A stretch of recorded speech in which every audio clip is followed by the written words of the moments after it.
예, 시간이 되었습니다. 이 시간 우리 기도하시면서 살아계신 하나님 앞에 나아가도록 하겠습니다. 기도하겠습니다. 사랑과 은혜가 많으신 거룩하신 여호와 우리의 아버지, 우리가 주님 존전에 모여 함께 예배드립니다. 하나님, 이 자리에 좌정하시고 예배를 흠양하여 받으시며 우리 가운데 임재하셔서 하나님의 거룩한 뜻이 우리 삶과 역사 가운데 드러나는 축복의 시간 되게 하여 주시옵소서. 예배의 시종 가운데 함께 하시는 주님을 높여드리며 예수님의 이름으로 기도드립니다. 아멘. 예, 우리 찬송 545장 함께 찬송하시겠습니다.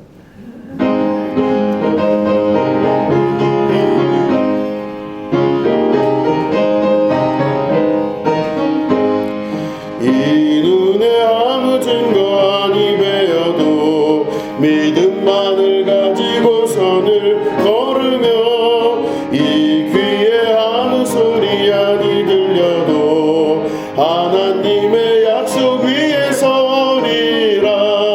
걸어가세 믿음 위에 서서 나가세 나가세 의심 버리고 걸어가세 믿음 위에 서서 눈과 귀에 아무 증거 없어도 이 눈이 보기에는 어떠하든지 이미 얻은 증거대로 늘 믿으며 이 맘에 의심 없이 살아갈 때에 우리 소원 주 안에서 이루리. 걸어가세 믿음 위에 서서 나가세 나가세 의심 버리고 걸어가세 믿음 위에 서서 눈과 귀에 아무 증거 없어도 주님의 거룩함을 두고 맹세한 주 하나님 아버지는 참 미쁘다. 그 귀한 모든 약속 믿는 자에게 능치 못할 무슨 일이 있을까. 걸어가세 믿음 위에 서서 나가세 나가세 의심 버리고 걸어가세 믿음 위에 서서 눈과 귀에 아무 증거 없어도. 아멘. 드려진 예물을 위해서 기도하겠습니다. 하나님 아버지, 예물 드린 손길들을 주께서 기억하여 주시고 하나님께서 하늘문을 여시고 주님의 손길로 갚아주시는 은혜를 체험하게 하여 주시옵소서. 우리가 이 땅을 살아가는 동안 승리하신 주님의 그 발자취를 쫓아갑니다. 우리가 물질을 이기고 다스리고 정복할 수 있는 능력 있게 하시고 모든 것들이 문제가 문제 아님을 깨달아 알 수 있는 축복의 자녀들 되게 하여 주시옵소서. 하나님 아버지, 주께서 이 땅에 우리가 살아가는 동안 한없는 복과 은혜로 함께 하셔서 진리 가운데 우리를 살아가게 하시고 하나님께서 주시는 신령한 은혜와 축복과 또한 문제 해결함의 역사와 모든 것들이 합력하여 선을 이루는 기쁨이 있게 하여 주시옵소서. 특별히 기도의 제목을 드리고 하나님 앞에 남은 영혼들에게 안수하여 주셔서 하나님께서 갚아주시는 은혜와 축복 있게 하여 주시옵소서. 감사드리며 예수님의 이름으로 간절히 축복하며 기도드립니다. 아멘. 예, 우리 하나님 말씀을 함께 보시겠습니다. 여호수아 3장 6절부터 14절까지의 말씀입니다.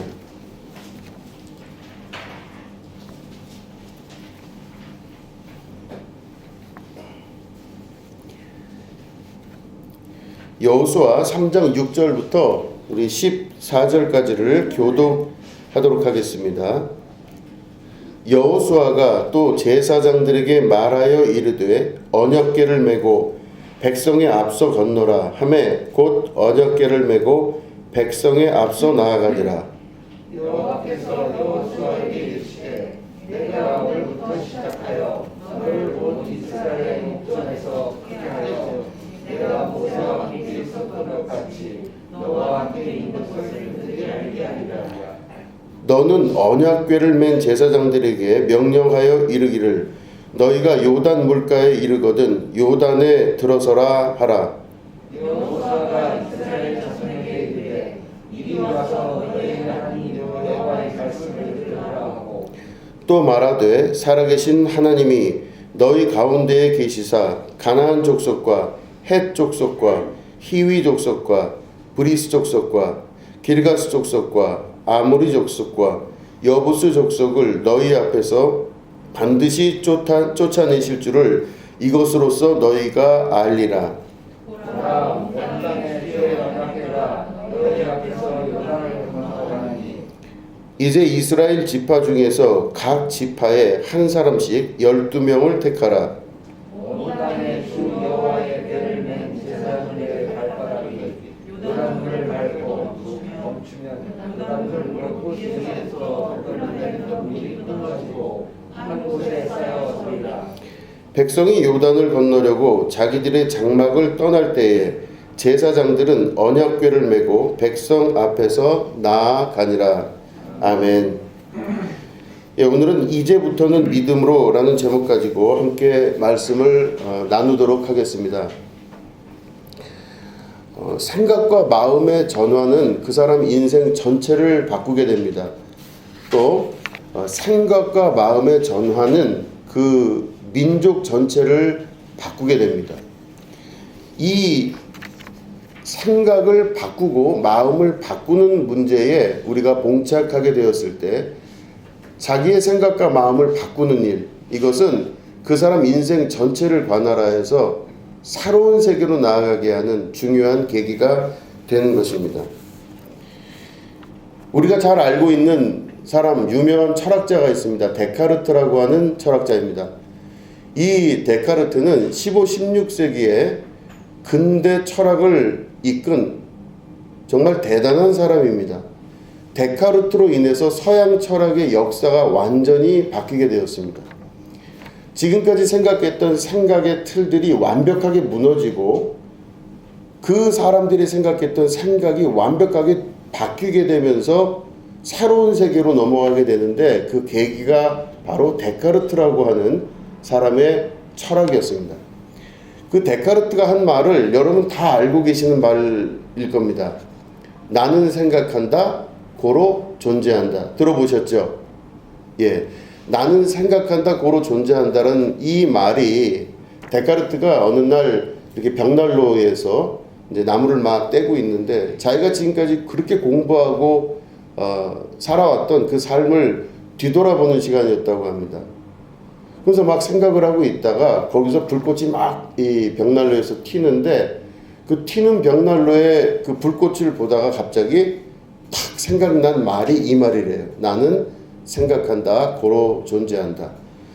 근데 이 말은 우리가 잘 알고 있지만 실제적인 그 내용에 대해서는 우리가 잘 분석을 해본 적은 별로 많지 않으실 겁니다. 지금까지 15세기까지 철학 세계를 장악했던, 다시 말해 철학이라고 하는 말을 해서 그렇지 사람들의 머릿속에 있는 생각을 말합니다. 대부분의 사람들의 머릿속 생각은 존재가 먼저 있고 나서 생각을 한다는 거였습니다. 다시 말해 내가 여기 이렇게 있으니까 내가 무슨 생각을 하는 거지.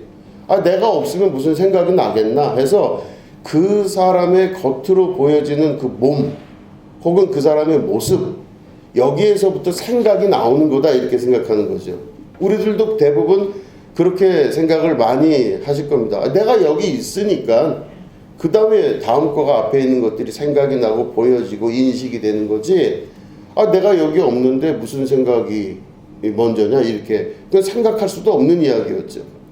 그러니까 감히 상상조차 할 수 없었던 그 이야기, 내가 먼저가 아니라 데카르트는 생각이 먼저 있기 때문에 그 사람이 존재할 수 있다 이렇게 반대로 이야기한 겁니다.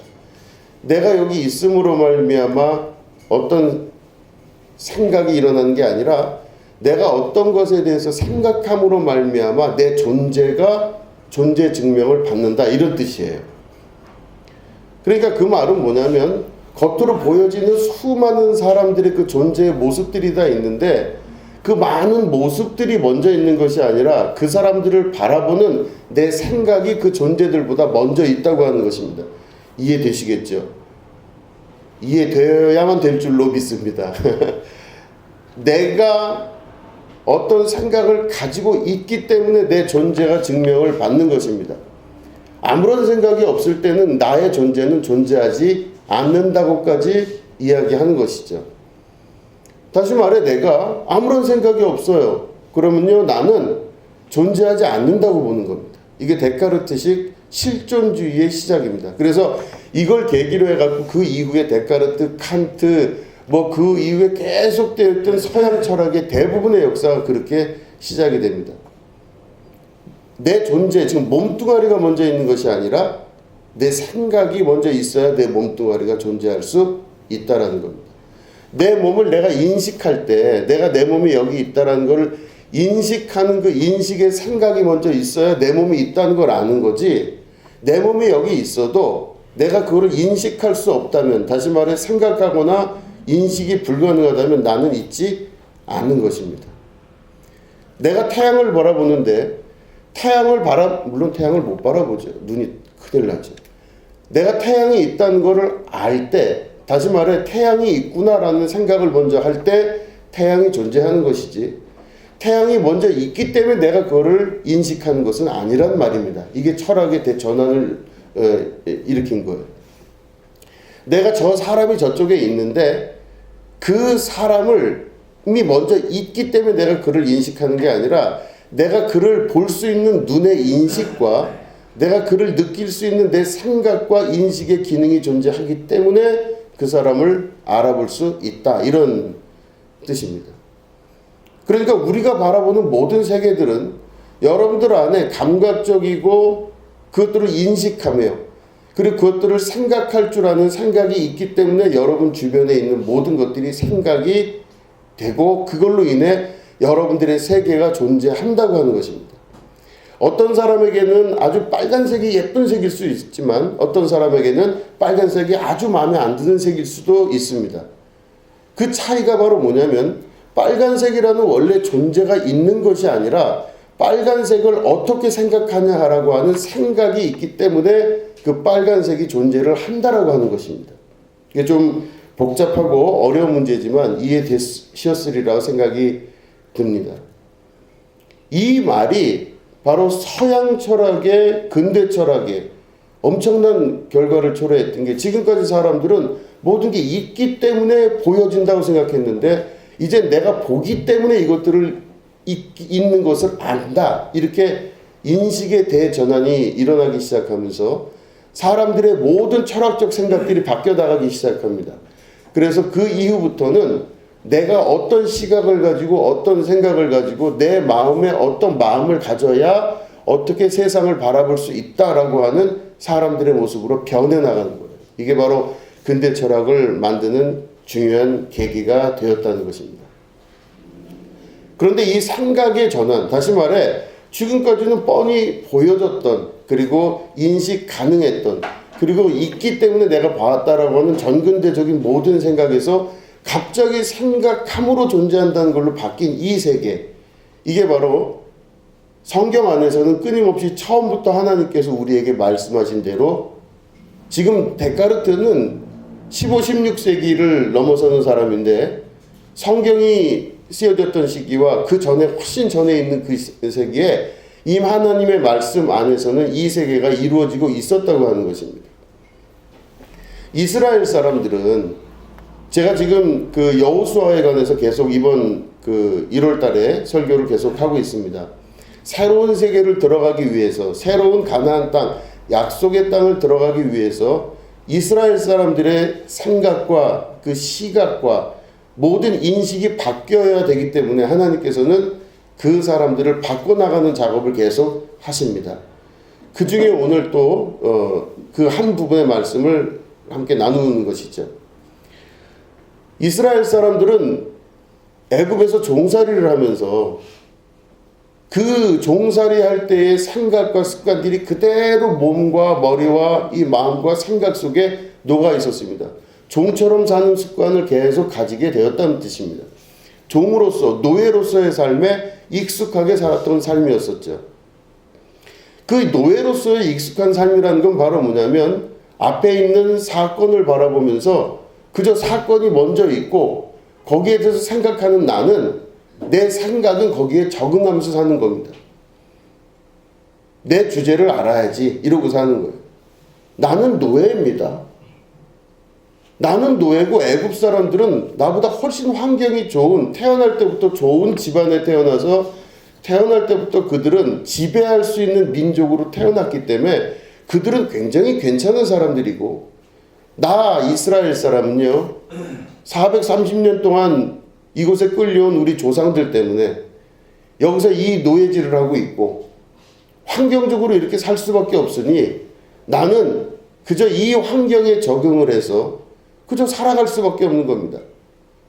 하루하루 먹고 살기 위해서 그저 노예의 삶을 산다 할지라도 자유라는 건 꿈도 꾸지 못하고 자유라는 말은 생각지도 못하면서 그저 노예로서의 환경에 적응하면서 그저 하루하루 그저 한 걸음 한 걸음 살아갈 수밖에 없는 환경을 환경으로밖에 인식하지 못하는 삶을 살았던 것이 이스라엘 사람들이었습니다. 근데 이 이스라엘 사람들은 그래서 몸 안에 깊숙이 각인되어 있는 자기들의 생각의 습관에서 벗어나지를 못했던 겁니다. 의심해 본 적도 없고 생각해 본 적도 없습니다. 내 인생이 노예라고 하는 생각도 해본 적이 없어요. 원래 태어나서 이렇게 살기 때문에 그런 줄 아는 걸로 사는 겁니다. 당연한 것이죠. 비교되는 여러 대상들도 비교의 대상 자체가 되지가 않는 것입니다. 그저 나는 생긴 대로 살면 되고 조금 그런 말로 하면 내 주제에 맞게 살면 된다 이렇게 생각을 할 수밖에 없는 것이었습니다. 그런데 그 사람들 마음속에 있었던 그 생각의 습관들이 하나님께서 약속하신 새로운 땅의 주인이 되기에는 너무나 심하게 부족한 생각들이었습니다. 절대로 그 생각 가지고는 하나님 나라를 이루지도 못할 뿐더러 하나님의 약속을 받을 수도 없는 사람들인 겁니다. 하나님은 가나안 땅을 주시겠다고 약속을 하셨지만 그 가나안 땅을 줘봐야 그 사람들에게는 아무런 운영할 수 있는 능력이 없는 사람들이었습니다. 종의 신분으로 종의 습관으로 종의 노예의 생각으로 평생을 살아간 사람은요 자기 생각의 습관에서 벗어나질 못하기 때문에 뭐가 옳은지 그른지도 모르고 자기에게 앞에 놓여져 있는 어려움들을 당연한 것으로 받아들이고 숙명처럼 그 인생을 살아나가는 의문도 질문도 없는 그냥 그렇게 노예로 살다가 끝나버릴 인생들이었기 때문에 그 사람들에게 좋은 걸 줘봐야 아무래도 그건 좋은 것이라고 하는 것을 개념적으로 이해할 수도 없는 존재들이었습니다. 근데 이 사람들을 하나님께서 바꿔나가시기 시작합니다. 애굽에서 탈출시켜서 광야의 생활을 통해 가지고 이제는 그들이 생각할 수도 없는 기적의 역사를 경험하기 시작하고 하나님의 직접적인 개입의 역사를 경험하기 시작합니다. 그렇게 함에도 불구하고 광야 40여 년 동안 그들의 생각 안에 깊이 뿌리 박혀 있는 변화되지 아니하는 그 마음은 쉽게 바뀌질 않기 때문에 그 사람들 안에 있는 생각이 끝까지 남아 있었던 애굽에서 태어나서 경험하고 살았던 문화를 가지고 있었던 그 사람들은 가나안 땅에 결국은 들어가지 못합니다.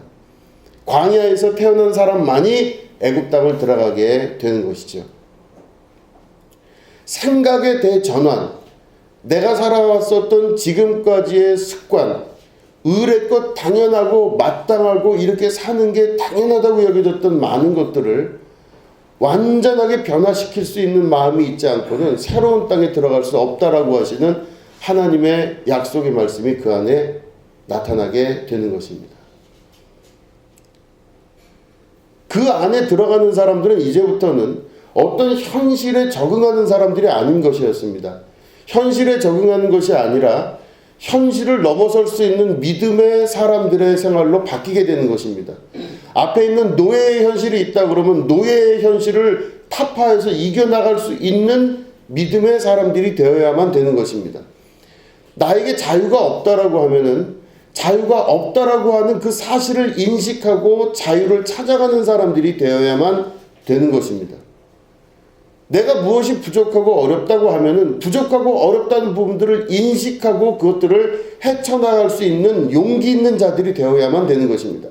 환경에 순응하거나 환경에 적응하고 환경에 의해서 내가 만들어진다는 생각을 철저히 버리고 내 안에 있는 생각이 그것보다 우선 앞선다는 것을 깨달아 알고 살아가는 사람들이 가나안의 주인이 될 수 있는 것입니다. 데카르트의 이야기를 먼저 말씀을 드렸지만 내가 현재 여기 존재함으로 말미암아 존재하고 나서 나머지 거기에 적응하는 생각이 지금까지의 과거의 생각의 방식이었습니다. 내가 환경이 이런데 어떻게 하겠습니까? 이런 환경 안에서는 이런 생각을 가질 수밖에 없는 거 아닙니까? 다시 말해 내 생각을 구조적으로 만들어가는 근본은 내 현재 상태, 내가 지금 인식하고 있는 현상, 내가 인식하고 있는 환경적인 조건들 이런 것들이 내 생각을 만들어 나간다고 생각한 겁니다. 그러니까 그런 사람들은 환경 탓을 할 수밖에 없죠. 상황 탓을 할 수밖에 없는 것입니다. 내가 지금 이런 상황에 있기 때문에 여기에 존재가 있기 때문에 그 다음에 내가 존재함으로 생각이 드는 거가 당연한 거였습니다. 노예의 생각, 노예의 존재론, 노예의 인식론 이런 것들이 내 인생 전체를 전부 다 관할하고 장악하는 삶이었었죠. 그런데 이스라엘 사람들은 하나님께서 그들을 생각의 전환을 할 수 있는 계기를 만들어 주심으로 그들의 생각이 바뀌기 시작합니다. 내 눈앞에 보이는 환경을 믿는 것이 아니라 내 안에 약속하신 약속의 말씀을 믿는 사람들로 상황이 바뀌게 됩니다. 그래서 이들이 가나안을 들어가기 시작하면서 모든 인식의 대전환이 이루어지기 시작합니다. 이 사람들은 이제부터는 환경을 보질 않습니다.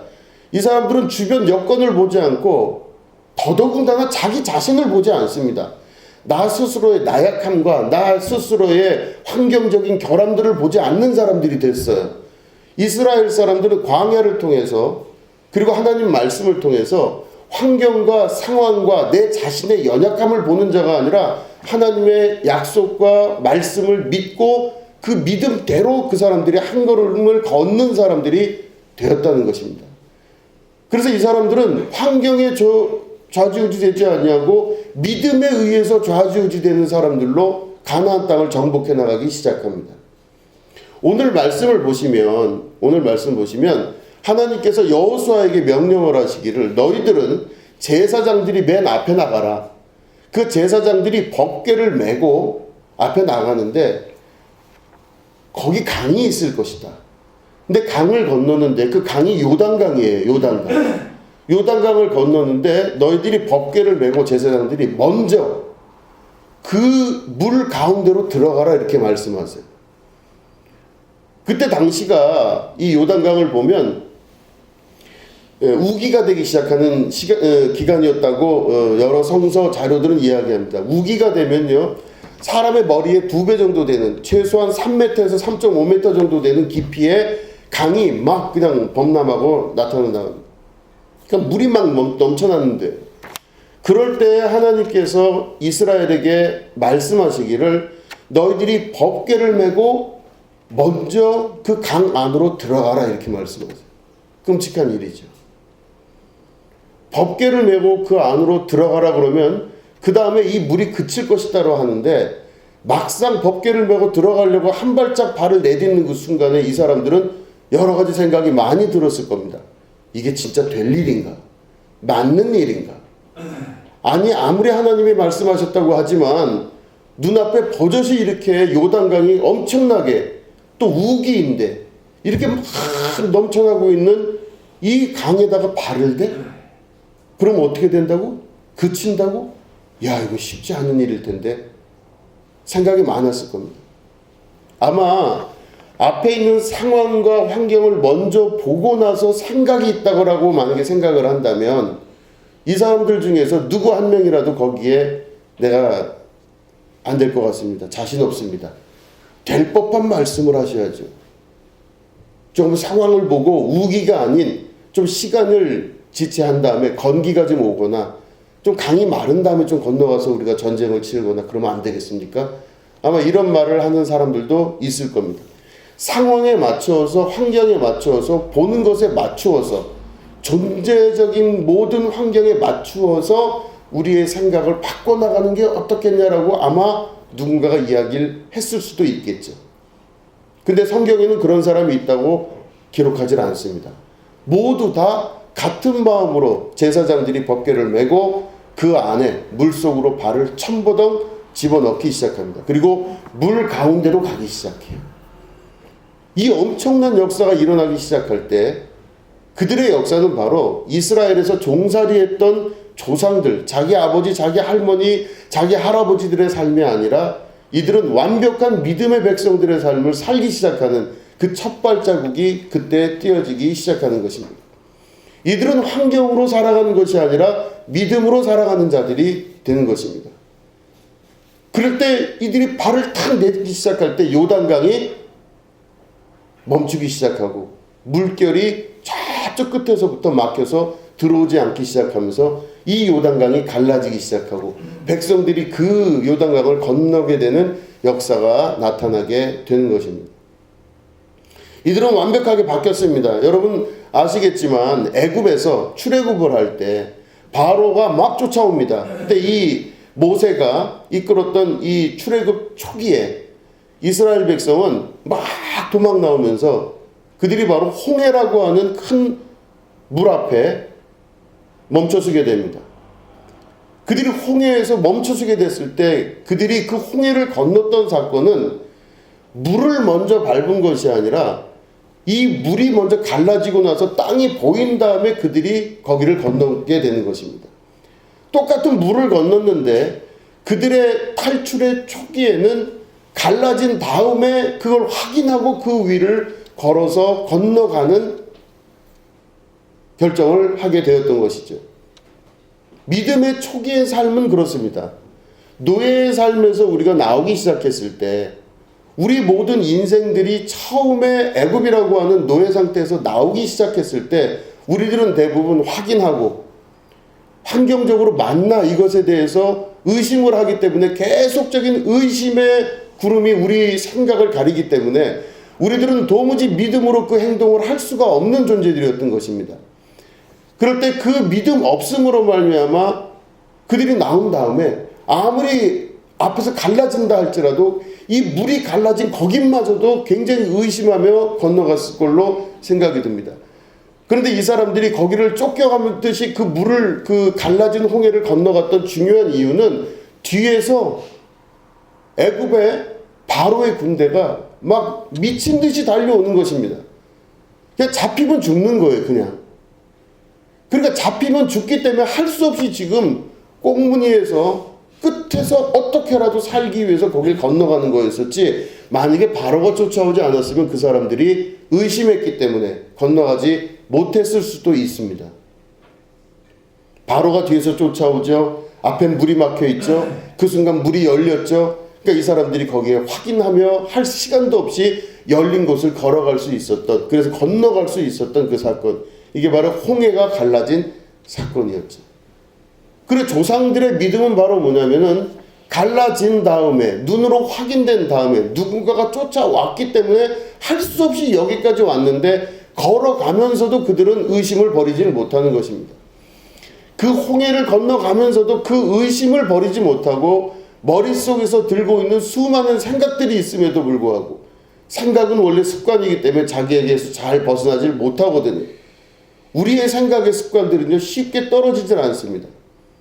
그들은 그 기적을 체험했음에도 불구하고, 그 기적적인 역사가 있었음에도 불구하고 계속해서 그 생각의 습관에서 벗어나지 못하고 계속적으로 모세와 갈등을 하고, 그 이후에 광야에 나가서도 또 갈등하고, 분명히 하나님의 구름기둥과 불기둥을 봤음에도 불구하고, 만나와 메추라기의 기적을 봤음에도 불구하고 그들은 끊임없이 의심하고 끊임없이 갈등합니다. 때로는 애굽을 그리워하기도 합니다. 차라리 노예 생활이 낫었다 이렇게 생각할 수도 있습니다. 이 생각의 습관에서 벗어나지 못한 그들의 모든 행위는 출애굽기 안에 다 기록이 되어 있습니다.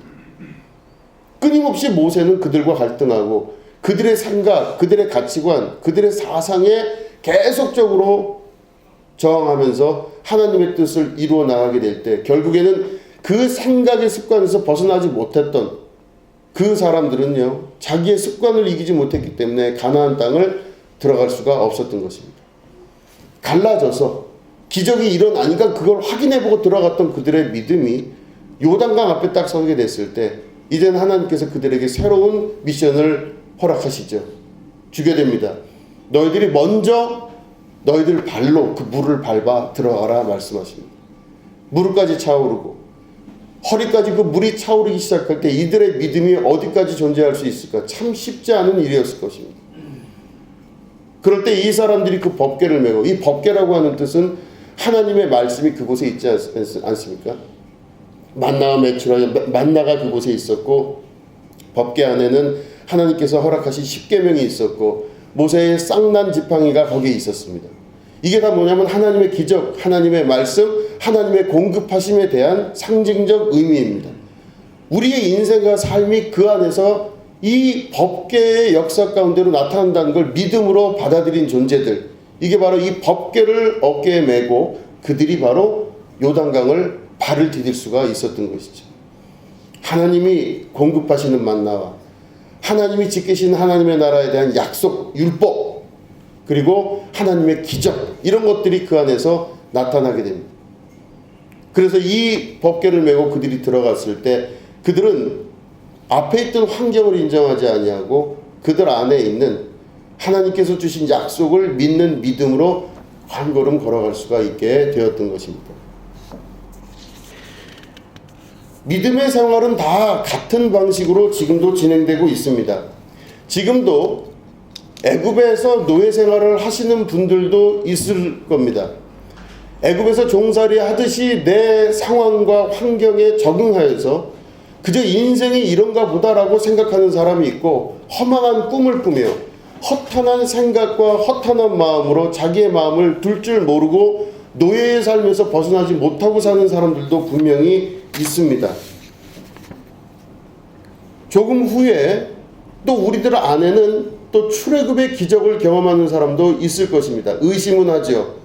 내가 지금까지 살아왔던 삶의 방식이 있는데 그 방식의 생각을 버리지 못하고 끊임없이 내 생각을 다시 리바이벌 하면서 앞에서 기적은 분명히 일어난 것 같은데, 그렇지만 그 기적을 보는 것과 내가 그거를 인식하고 마음의 결정을 내리는 것과는 서로 다르다는 것을 알고, 내가 한쪽 발은 하나님의 기적 안에 두고 있지만 한쪽 발은 내 경험적 사고에서 벗어나지 못하면서 양다리 걸치고 계속 가는 사람들도 있을 것입니다.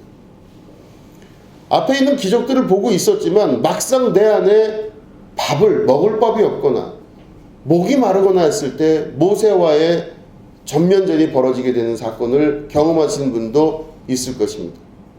여러 가지 삶의 질고와 환경적인 여건들이 내 눈앞에 닥치기 시작했을 때 약속을 믿는 것이 아니라 환경을 믿고 환경을 보기 때문에 그거에 따라서 결론적으로 생각이 일어나는 것에 자기를 묶어두고 사는 분들도 있을 수도 있는 것입니다.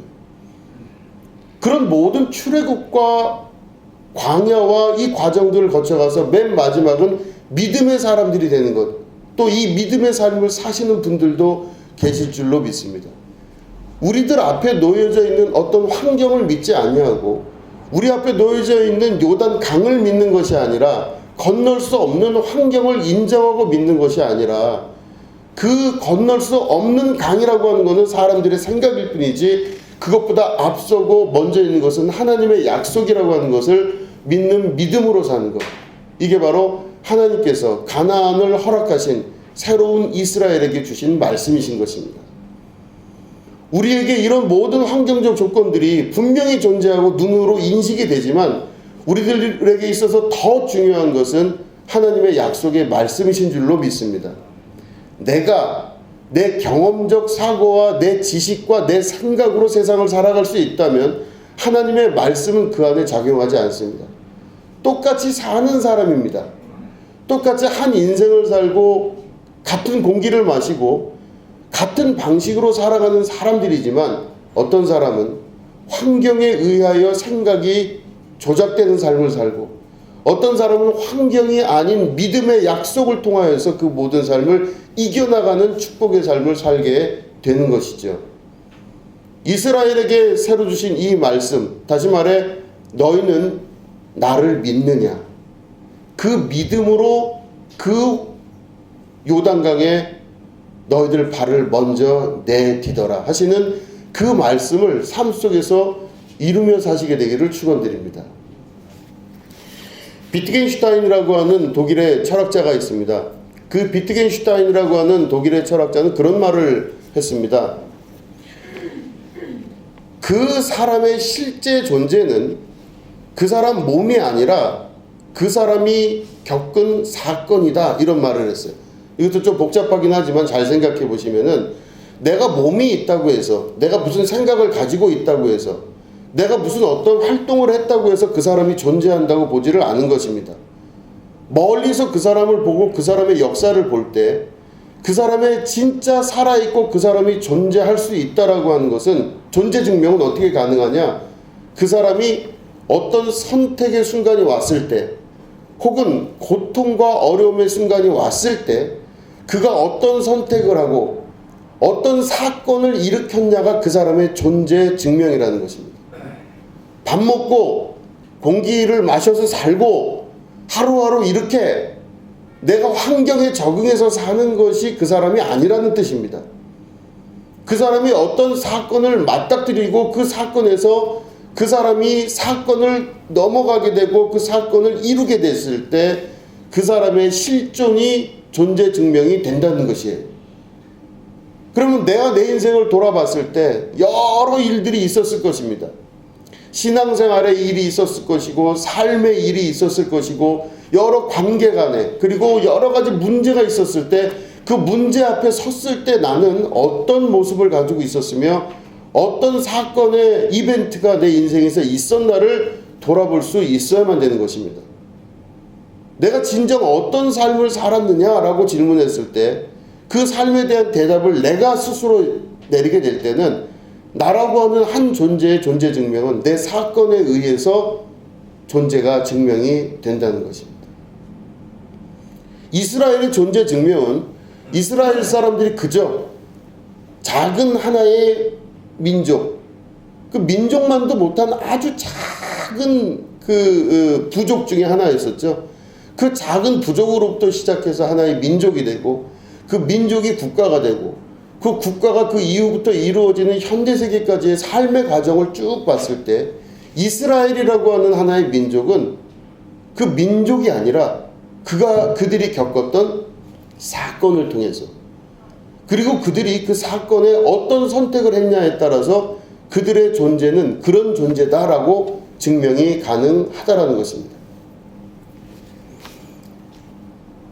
우리들 주변에, 그리고 나를 비롯해서 많은 사람들이 다 살고 있는데 그 많은 사람들이 산다라고 하는 것은 진짜 살고 있는 거냐, 이 사람들이 할 때 당연히 저 사람이 숨 쉬고 밥 먹고 나랑 얘기하고 말도 하고 여러 가지 했기 때문에 살았다, 우린 그렇게 생각합니다. 이 사람들이 산 사람들이죠. 다. 설마 죽은 사람이 지금 나랑 얘기를 하겠습니까? 다 산 사람들입니다.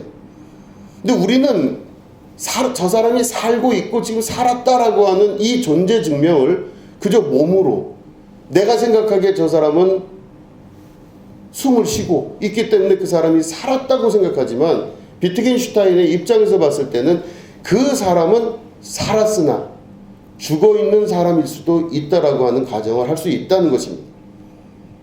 비트겐슈타인의 이야기는 20세기까지도 회자가 되는 이야기지만, 20세기에 나온 사람이고 20세기에 회자가 된 이야기지만, 이 똑같은 내용을 예수님이 말씀하셨다는 거 잘 아시지 않습니까? 어떤 사람이 예수님을 막 좋아서 쫓아오는데, 이 청년이 막 쫓아오는데 예수님을 싫어하는 게 아니에요. 예수님이 좋아요. 그래서 예수님을 막 쫓아와요, 최선을 다해서.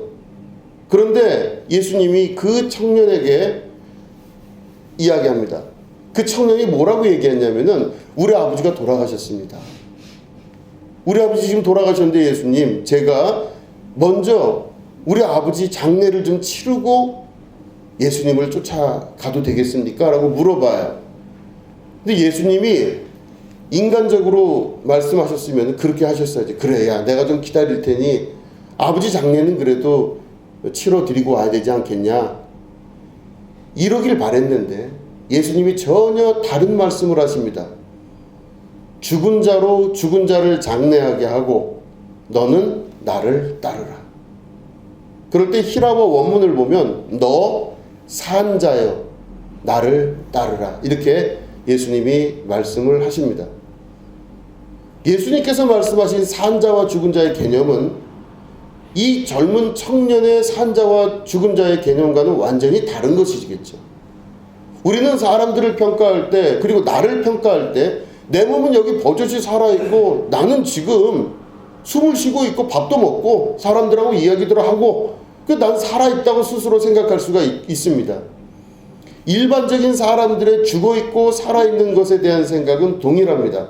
이 사람이 지금 말씀드린 대로 살아있다고 하는 존재 증명은 다 몸으로밖에 되지가 않아요. 근데 예수님 입장에서 다시 생각해보면 살았으나 죽어있는 사람이 있고 죽었으나 산자로 사는 사람이 있다라는 것입니다. 그럼 예수님께서 산자라고 하시는 그 산자는 도대체 누구이겠습니까? 환경에 적응하여서, 환경이 나를 만들었다고 생각하고 거기에 적응하여서 그게 먼저 있고 나서 내가 거기에 적응한 생각이 드는 사람이 산자라고 볼 수가 없는 것입니다. 이스라엘 백성들이 출애굽을 할 때 애굽에서 종살이 했던 그 종의 신분대로, 생각대로, 그 습관대로 한 번도 거기에서 벗어나보지 못하고 그저 그게 당연히 맞는 것처럼 자기 안에서 드는 생각이니까 자기 생각이 당연히 맞겠죠. 내 생각에 대해서 의심해보지 아니하고 그저 종된 삶으로 노예로서의 삶인데도 내가 노예란 걸 인식하지 못하고 계속 살아가는 그 사람들은 살아있는 것 같으나 이 사람들은 죽은 사람들입니다. 그런데 가나안 땅은 죽은 자들에게 하나님께서 하신 선물이 아니라 산자들에게 하신 선물입니다. 산자라는 건 바로 뭐냐면 주변에 있는 환경과 조건과 주변에 눈에 보이는 모든 인식 가능한 것들을 믿지 아니하고 하나님께서 주신 약속을 믿고 그 믿음으로 그 요단강 물에 발을 담글 줄 아는 용기, 그 사람이 바로 믿음으로 세상을 이겨나가며 믿음으로 하나님의 약속을 받으며 믿음으로 하나님의 축복과 은혜 가운데 새로운 나라를 건설할 수 있는 축복의 자녀들이 되는 것. 이 사람은 바로 너무너무 힘들고 어려워 보여요. 겉으로 볼 때는 광야 생활했기 때문에 옷도 제대로 입지 못하고 그냥 지저분하게 이럴 데 없었겠죠. 40년 동안 제대로 된 옷도 입지 못하고 40년 동안 거기서 무슨 풍족한 음식을 먹었겠습니까? 삐쩍 말라서 너무너무 고루한 삶을 사는 것 같았던 이스라엘. 사람들이 볼 때는 누가 봐도 저 사람은 죽은 사람이에요. 인생이 되지가 않는 사람이겠죠. 근데 그 사람이 바로 하나님 나라에서 산 사람이 된다는 것입니다. 이 믿음의 역사, 그렇기 때문에 우리에게 주시는 하나님의 이 말씀을 반드시 우리가 기억하시고 여러분 환경을 보지 마시기 바랍니다. 환경이 분명히 있음에도 불구하고 그 환경을 변화시키고 환경을 보는 눈을 바꿀 수 있는 내 안의 믿음, 이게 바로 역사하시는 하나님의 힘이고 능력이라고 하는 것입니다. 그렇기 때문에 이 말씀을 여러분 마음속에 깊이 새기시고 정말로 그러한가 다시 한번 또 고민해 보시면서 하나님의 나라가 여러분들에게 임하기 시작하면 여러분들은 환경을 넘어서고 환경을 부수고 환경을 바꾸고 여러분들 안에서 일어나는 믿음의 역사대로 모든 걸 바꿀 수 있는 축복의 자녀들이 되는 것입니다. 이게 바로 가나안 땅을 들어가는 사람들이며 가나안 땅은 산 자들에게만 주어지는 축복이라는 것을 믿으시고 죽은 자의 삶이 아니라 내가 생각함으로 고로 존재한다라고 하는 데카르트의 이야기는 결국 하나님께서 이스라엘에게 주신 첫 번째 가나안 땅에 들어가기 직전에 가지고 있는 생각의 전환이었던 것입니다. 환경적으로 여러분 여리고성의 그 어마어마한 기세에 눌리지 마시고 하나님의 약속의 말씀을 믿으시고 오늘도 여러분 그 발을 요단강가에 먼저 내디딜 수 있는 축복의 여러분 되시기를 축원드립니다. 분명히 승리하고 이길 것이고 이 승리는 이미 이루셨다고 예수님 말씀하셨기 때문에 우리는 승리하고 계시는 예수님이 아니라 승리하신 예수님을 믿는 믿음으로 사는 사람들입니다. 그렇기 때문에 오늘 우리는 우리 앞에 놓여져 있는 여러 삶의 문제들이 우리가 생각할 때 문제라고 보지만 하나님 보실 때는 문제가 아니라 간단하게 넘어야 되는 허들일 수도 있다는 것을 기억하시고 오늘도 산 사람으로서 생명을 가진 여러분들로서 여러분들의 믿음이 세상을 바꿀 수 있다는 것을, 삶을, 환경을 바꿀 수 있다는 걸 믿으시고 오늘도 하나님 말씀 붙들고 나가시게 되기를 주님의 이름으로 축원합니다. 기도하겠습니다. 하나님 아버지, 가나안 땅을 산 자들에게 허락하신 주님, 죽은 자의 삶이 아니라 산 사람의 삶을 살 수 있도록 도와 주시옵소서. 세상은 환경에 적응하는 것이 아니라 믿음으로 환경을 넘어서고 바꾸는 존재되는 줄로 믿습니다. 하나님 아버지, 오늘 우리 앞에 놓여져 있는 수많은 것들이 있지만 그 모든 것들을 넘어설 수 있는 믿음과 용기와 새힘 허락하여 주시고 새 생명을 가진 자의 축복이 있게 하여 주시옵소서. 지금은 우리 구주 예수 그리스도의 은혜와 하나님 아버지의 지극하고 무궁하신 사랑과 성령님의 감화감동 축복교통 역사하심이 오늘 예배 가운데 함께하는 주님의 거룩한 백성들 위에 지금부터 영원히 함께하옵시기를 간절히 축원하옵나이다. 아멘.